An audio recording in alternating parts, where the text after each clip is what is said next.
Good evening and welcome to 22 News at 10. I'm Juliana Mazza. Rent is getting more expensive and it can be difficult to afford. 22 News reporter Alessandra Martinez discovered some ways you can stretch your money to make rent just a bit more affordable. If you're looking to rent a place this September, it's going to cost you even more, so 22 News is working for you tonight with ways to make sure that you're able to pay that rent successfully.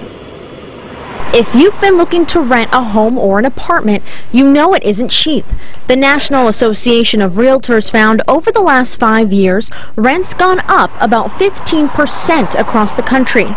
22 News went to Kelly and Katzer Real Estate in West Springfield to find out why. A lot of it's supply and demand. I mean, the inventory's low. A lot of the buyers I see today that are calling us, they might have been in the marketplace 2 or 3 years ago and things changed. So they waited a year or two, they saved up money, but the inventory's still low. A real estate data firm called Zillow found that renters nationwide can now expect to spend 30% of their income on their rent. So here's some ways that you can save.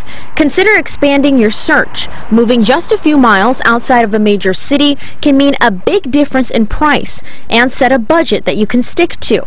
Experts say you shouldn't spend more than 1/3 of your income on rent. Plus, don't forget about utilities, because if they're not included, they can cost you. And if you're really looking to save, having a roommate allows you to split the rent.